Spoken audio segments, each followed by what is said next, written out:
Welcome back to the reading of the Evolution of Calpurnia, Tate. Today we are reading chapter 20, The Big Birthday. We have many slight differences which may be called individual differences, such as are known frequently to appear in the offspring from the same parents. No one supposes that all the individuals of the same species are cast in the very same mold. The year ground on, and there was still no word about the plant. My days consisted of a cycle of schoolwork, piano practice, and cooking lessons with Viola. I learned, against my will, how to make beef Wellington and lamb Parsifal. I learned how to fry chicken, catfish, and okra. I made white bread, brown bread, cornbread, and spoon bread. None of this seemed to wear well on Viola. It didn't wear all that well on me either. In the shrinking scraps of free time I had left, I traipsed after Granddaddy as often as I could. We made it to October. October, that time of ecstasy for me and 3 of my brothers, each of us with a birthday that month, plus Halloween to look forward to. It was almost too much excitement to bear. And that year, it did in fact prove to be too much, at least for Mother, who called me, Lamar, Sol Russ, and Sam Houston in for a talk. Children, she said, this year we are going to have a birthday party for all of you to share.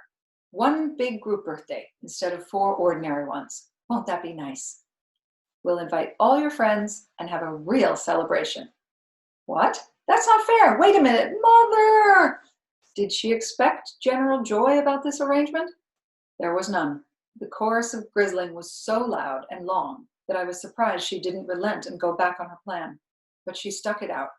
Enough, she commanded. It's all too much, for me and for Viola both.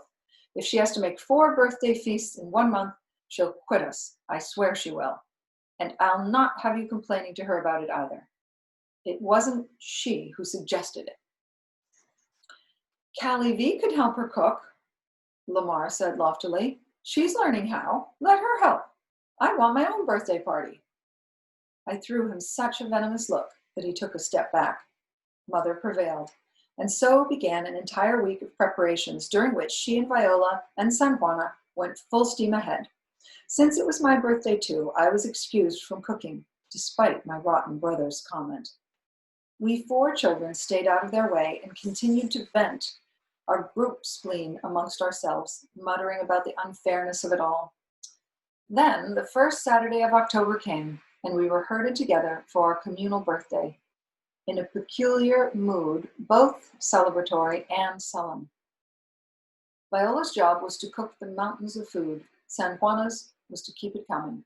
Alberto's job was to erect the pavilion tent in case of rain, and led Sunshine, a bitter, elderly Shetland pony, around on a tight rein, making sure she didn't perform her favorite trick of whipping around like a snake and taking a chunk out of her rider's leg. Our initial collective pique melted away as the party began, and why not? It was the biggest party Fentress had ever seen. All of the children in town were invited, and many of their parents came too. There were pony rides, sparklers, bottle rockets, croquet, horseshoes, taffy pulls, and apple bobbing. There were favors and crepe paper hats and streamers. There were mounds of dainty sandwiches and sausage rolls. There were cool aspics and hot hams served with apricot preserves, cold roast beef sliced thin and served with fiery horseradish, which the children assiduously avoided, all the jelly roll and ice cream you could possibly eat, pecan pies and lemon meringue pies. There was a towering 4-layer dark chocolate cake with the name of each birthday child written in fancy white icing on the sides, with candles on the top for all of us, a total of 49 covering the top layer. 12 for me, 14 for Lamar, 15 for Sam Houston, and 8 for Sol Russ. It was a veritable sheet of flame, and I could see that if we kept up the communal birthday, we'd soon have to convert to some other candle system, or else get a much larger cake. Things started out decorously enough, but deteriorated into unprecedented pandemonium. Ajax swiped a sausage roll and managed to gulp down his prize, while running at top speed, a mob of gleeful children pounding in pursuit. My one responsibility for the day was to chaperone Saul Russ and make sure he didn't stuff himself on birthday cake to the point of getting sick. A futile undertaking. Saul Russ always got sick on cake, whether watched by me or not. Father and mother played the gracious host and hostess. Granddaddy stood with the adults and had a convivial glass of beer. He announced that there was a birthday present for all of us coming from Austin, but that it had been unexpectedly delayed and would arrive later in the week. This caused all sorts of speculation, but he wouldn't tell us any details. Then he retreated to the library to take a refreshing nap. Travis and Lamar and Sam Houston circulated in Lula Gates's vicinity like planets around the sun, pestering her with constant questions. More ice cream, Lula? Can I get you more cake, Lula? Are you having a good time, Lula? Nobody asked me if I wanted anything, but then I was perfectly capable of getting my own cake. Surely I was a good, sturdy girl like me. Lula stood talking with her mother, the tiniest beads of sweat on her nose, her loose hair a silver and gold cataract in the sun. Mrs. Gates smiled at Travis and then Lamar. So, I thought, she is hoping to land a Tate boy for Lula, and it doesn't look like she cares which one either. Callie, said Mrs. Gates, we were talking about the fair. How is your handiwork coming along? If I may be permitted to toot my own daughter's horn, I must say that Lula is surprising me with her skill these days. Ah, I said, we were hoping she takes a ribbon in cutwork, although her lace making is progressing as well. Well, I said, and then realized I could think of not one single word about the subject. The gap in the conversation yawned wider until Travis chimed in. Callie V is making some socks for Christmas, Mrs. Gates, aren't you, Callie? Yes, that's right, socks. Travis said, it would be nice to have wool socks when it's cold, don't you think? I hope they'll be done in time. Oh, Travis, said Mrs. Gates, smiling, I'm sure they'll be done in time for Christmas, won't they, Callie? Why, socks don't take any time at all. I felt like saying, don't bet on it. Lula can make a pair of socks in an afternoon, Mrs. Gates went on. Really, said Travis, digesting this information and then looking at me with puzzlement. I didn't like the way this conversation was going. Lula, I interrupted, do you want to ride on Sunshine? It's okay, Alberto's got her, she won't bite, but if you're worried, I'll go first if you want. Okay, Callie, that would be nice, Lula said, and we excused ourselves. Travis, again showing admirable social skills for his age, followed Lula with his eyes, but Callie stayed behind to woo Mrs. Gates with his attentions. That boy was growing up fast. As we passed the groaning trestle of tables of food, I saw Saul Ross head for the trees with 2 mounded plates of cake. I had forgotten that I was supposed to shield him from his own excesses. I felt guilty, but in truth, an 8-year-old should know better, shouldn't he? Besides, it was my birthday party too. We passed the horseshoe game, which Harry was supervising. He kept one eye on Sam Houston, who was known for his wild pitches, the other on Lula's older cousin, Fern Spitty, who swanned about nearby, twirling her white lace-trimmed parasol. Callie, Lula said tentatively, it seems like you've been in such a bad mood. Are you sick? I was torn about explaining it to her. Could she, the budding princess of bobbins and lace, understand what I was going through? We'd been friends for years, yet lately it seemed that we didn't speak the same language. The thought of not being able to tell my best friend that my paw was caught in the trap was too sad. So I screwed up my courage and said, faltering, I don't like all that sewing and knitting stuff. Not like you, and besides, I'm not any good at it. I want to do something else with my life. Like what? I'm not sure. You mean you want to be a school teacher? Like Miss Harbottle? But then you wouldn't get to have a family of your own. Don't you want a family of your own? I'm not sure, I said. She looked confused. Everybody has a family, don't they? She thought for a moment and said, oh, you mean you want to be like the telephone operator, like Maggie Medlin.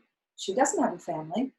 Lula thought some more and said, She does get paid real money for her work. That would be nice. Real money of your own. I don't know what I want to do, Lula. And then it came to me like the first shocking glimpse of the sun's disk rising over the horizon. What it was I did want to do. It was so obvious that I wondered why I hadn't seen it before. I only had to say it aloud. Did I have the courage to do that? To reveal it in the open air? Maybe I should try it out in front of Lula to see how it sounded. I think, I said, and then stopped. I think maybe I want to go to the university. Really? Lula was either impressed or appalled. I wasn't sure which. She said, I don't know anyone who's gone to the university. Wait, did Miss Harbottle go? No, she went to the normal school. She's only got a certificate. What do you do at the university? Said Lola. You study things. What kinds of things? All kinds of things, I said, a trifle pompously. I had no real idea what you did at the university. I was making it up as I went along, but I didn't want her to know that. Science and things, I said. They give you a special diploma that shows you've been there. I was afraid she would ask me what you did with your special diploma once you got it, and the truth was I had absolutely no idea. The sudden, ridiculous superstition seized me that if she asked the question and I couldn't answer it, I would never get to go. Come on, Lula, I said, grabbing her hand. Let's go for a ride. She smiled with pleasure and swiped at the beads scattered on her nose like freckles. And off we ran to find the cranky pony. As we passed the horseshoe pit, I saw Harry talking to Fern Spitty, and there was something about his attentive attitude that made me think we were in for the mating dance once again. After riding Sunshine, a group of us played at Civil War games, enacting the battles of Fredericksburg and Chancellorsville, skirmishing with wooden swords and firing log cannons. All my brothers, except for Sam Houston, lamented that they had missed the heroics and the romantic glory. Sam Houston was the one who had seen Matthew Brady's gruesome photographs in the library and hadn't found them too glorious. We had to maintain a strict rota to determine whose turn it was to play the Federals, as no one wanted to enact their part. We tried playing a few times without the North, but this turned out to be so boring that we abandoned the game altogether. Then we had a watermelon seed spitting contest, which Lamar won, naturally, as the biggest gas bag in attendance. Next, we opened gifts, and I received a tiny brown bag of licorice from the 3 youngest boys who had pooled their resources to buy it. Sam Houston gave me a buttonhook, and Lamar gave me a pincushion shaped like a fat red tomato. Harry gave me a book of music for the piano, jolly songs for family fun. From my parents, I got a dress of the finest white lace-trimmed lawn and a new pair of winter slippers made of rabbit fur to replace the ones I'd outgrown. I gave each of my brothers a bookmark of a waving Texas flag that I'd inked and colored myself. By the time the fireworks were set off, all of us were worn out. There was much laughter. There were tears and snits and several small bruises and scrapes, all the hallmarks of a grand party. Dovey got a black eye from running smack into another child's fist. It could have easily been my fist, but it wasn't. I screamed. Since she was generally esteemed an unbearable Miss Priss, this did her a world of good and earned her much approval. That evening, Mother took to her room with a large bottle of her tonic. Viola went to lie down in the cold cloth and a headache powder and was given an unprecedented 2 whole days off to recover. San Juana and Alberto shouldered the thankless burden of cleaning up. Alberto reported that when he led Sunshine back to her stall at the end of the day, she was too exhausted to try and bite him even once. And Granddaddy's gift did arrive at the end of the week, although we all came to wish soon enough that it had not. It came in a large crate with ventilation holes, always a promising sign as a gift. We assembled on the front porch and watched as Harry pried it open. It contained a scrolled wire cage in which sat a gorgeous parrot. How on earth had Granddaddy known? And it wasn't just any parrot. It was an enormous, full-grown Amazon, 3 feet, 1 meter, long from crest to tail feathers, with a brilliant golden breast, azure back, and wings of shocking crimson. We all stared at it in awe. Granddaddy had read about it in the Austin papers and had bought it from an estate sale, the bird having outlived its previous owner. It was the most beautiful thing we'd ever seen, and it looked like it could take your eye out without the slightest effort. As we gaped at it, it reached through the bars with its great scaling beak and delicately opened the latch, then swung itself onto the top of the cage in a practiced mood, despite the impediment of a thin silver chain that ran from one ankle to its knob perch. It preened a long iridescent feather, shook its head, raised and lowered its crest in a gesture that was somehow threatening, and turned to gaze at us with a perfectly round yellow eye. We were stupefied. None of us had ever seen anything like it. Mother looked at the creature with some alarm, but then, as if realizing its future was at stake, the bird broke into an amazing whistling rendition of "When You and I Were Young, Maggie," complete with trills and cadenzas.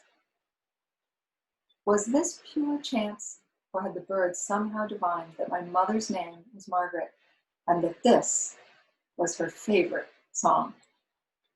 There was some cruel intelligence in its jaundiced eye that made me ponder this and made me grateful for the chain.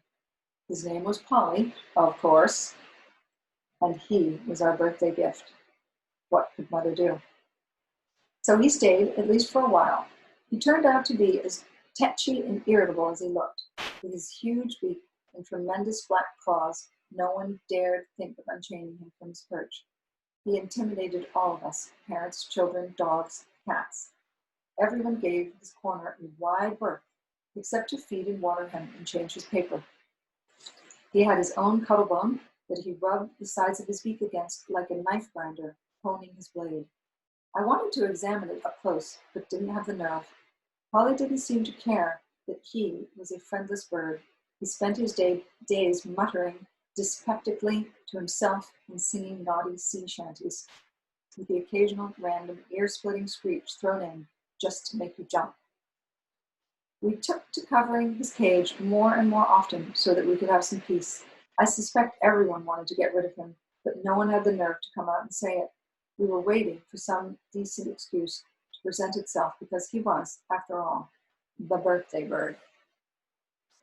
The decent excuse came during one of Mother's afternoon teas when he cheerily greeted her guest, Miss Purtle, with the suggestion to bugger off. I didn't know what that meant, but it appeared that both Mother and Miss Purtle did. Within the hour, Polly was carried by Alberto down to the gym and given to Mr. O'Flanagan. Mr. O'Flanagan was the assistant manager of the gym and a former merchant sailor, and he loved having a bird around. He had once kept an ancient raven, which he dubbed Edgar Allan Poe, and he labored for years to get the bird to speak the word nevermore. It remained mute until the day it squawked once and fell off its perch from old age. Mr. O'Flanagan, on hearing that we had a real parrot that talked, was thrilled to take possession of Polly. Being an old salt himself, he took no offense in rough company. It turned out that he and the bird knew many of the same indecent songs, and they would pass the time when he wasn't busy with customers by singing together with the door shut, of course. Polly was missed by no one in our house, including, I suspect, Granddaddy. And that's the end of chapter 20.